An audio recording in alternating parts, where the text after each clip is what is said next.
Alright, let's see what you can see.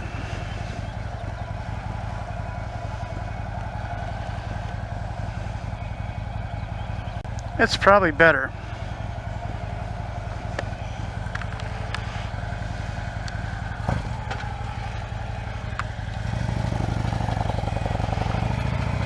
I thought I had that problem fixed. And then the video I did last night, it turned out that we were just looking at the dash again. So in order to test this system with my cheap ass 1980s computer microphone and my GoPro strapped to the side of the helmet, we'll see what we can do here. I think the best way to do it is just to tell a little story and see if I can put it all together and edit it. So for the past 19 or 20 years, I've been riding down to North Carolina and meeting up a bunch of friends that I met on the internet. The group has gotten a lot smaller. It started out over 50 people and we're down to a handful. On one of our rides together, probably, I don't know, 8 years, 10 years ago, we were on the Blue Ridge Parkway near the Pisgah Inn. That's on the south end of the parkway. And there's a road there that's connects to the parkway. It's pretty twisty.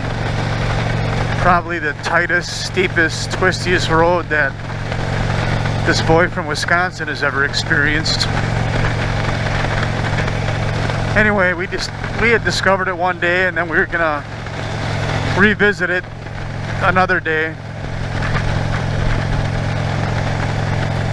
And we pulled off the parkway, got on that road, got to the first corner, and what do we find is a guy laying in the road with his buddy hovering over him, trying to help him, and his bike wadded up against a tree.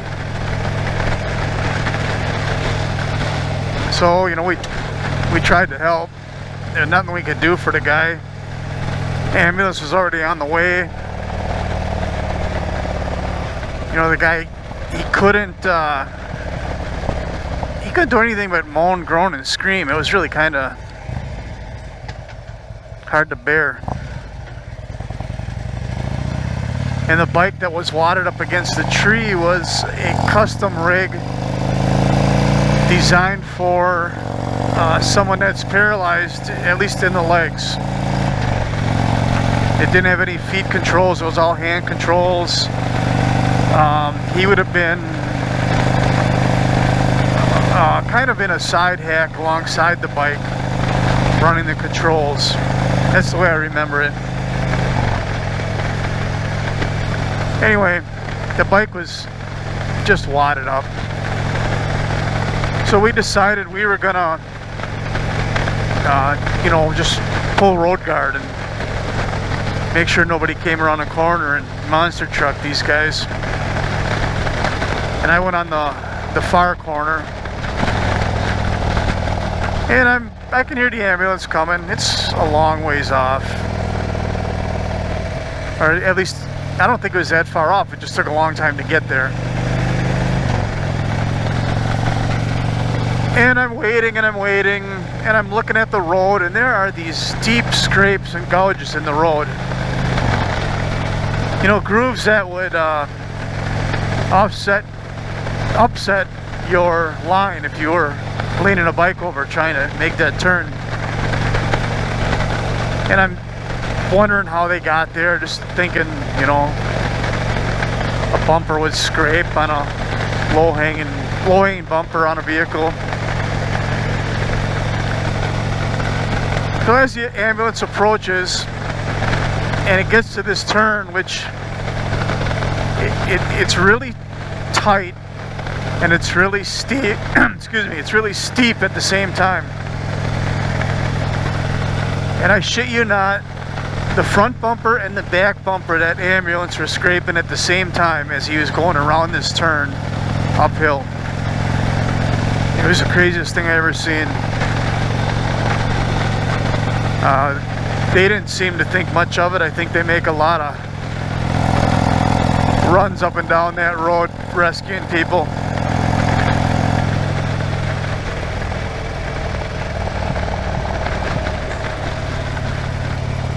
So, you know, the state trooper, he shows up. He couldn't do anything for the guy. The ambulance crew, they get there, and they couldn't get any information out of him. And his buddy, I got the impression that they knew each other, but they weren't from the same place, because it seemed like his buddy knew of him but didn't know him.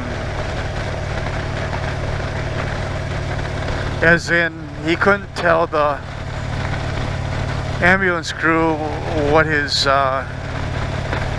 prior ailments all were. They probably met on the internet as a group, rode the Blue Ridge Parkway together, and I'm sure they did actually, because at our motel in Maggie Valley we saw just packs of these bikes going by. So they all got together online just like we did, and they were enjoying the weekend. That fucking forest rat up there. Well, they were enjoying the weekend anyway up until that turn. He must have been, they must have been some hooligans, because it was just those two guys. There was no other, the rest of the herd wasn't there. So they must have wanted to play hard, and they paid for it.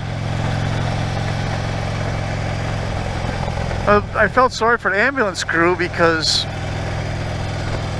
they didn't know what parts were paralyzed before the accident, and what to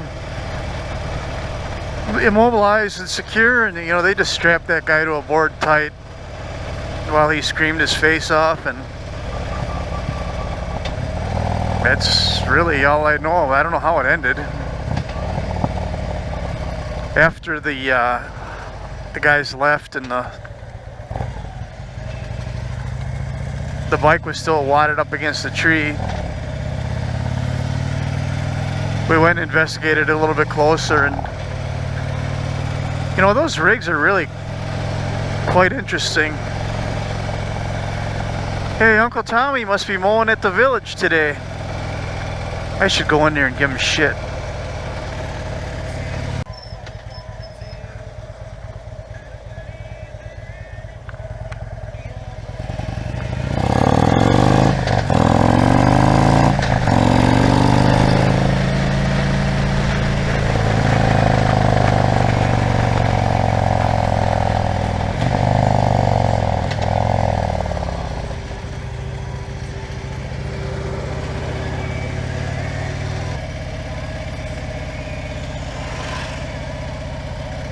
Well, where the hell is he?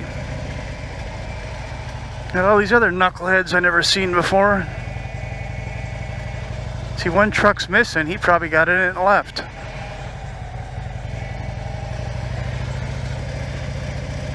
I should park the bike in the trailer, and then when he shows up, he'll be like, what the hell?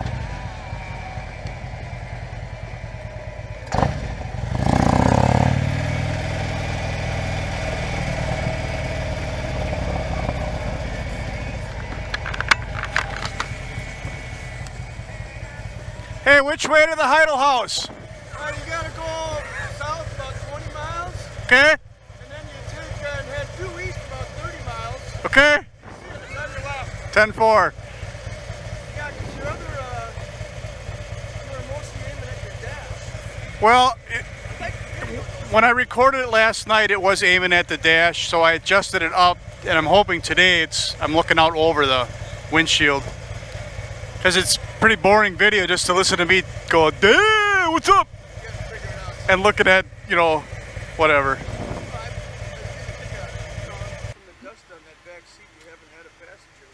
I haven't even washed this thing all spring. It's just been kind of ignored.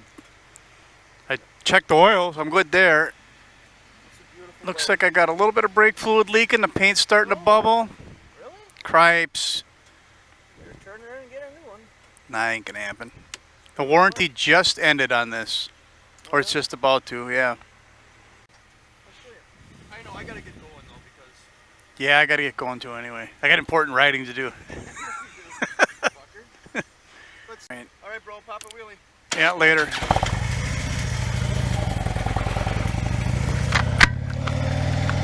Uncle Tommy!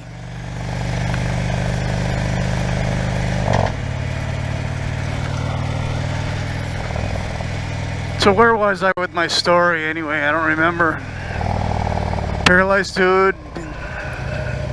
Got to the first turn. Must have panicked because there was big skid marks in the street. And then him. And then scrape marks on the road where his rig slid and wadded up against a tree, and if it went to hit that tree, it would have went down the hill into that big pit where they collect all the wrecked bikes.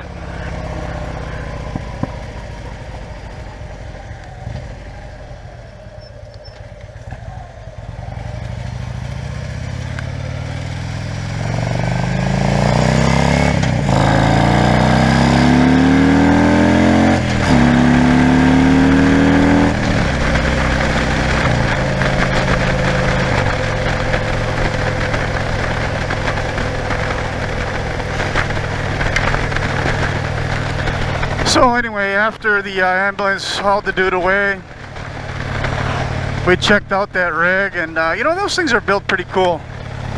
I don't know if there's all on an individual basis or there's a company that builds rigs for people that are paralyzed or handicapped. But you know, the cables and pulleys and controls and all that stuff, it's kind of interesting.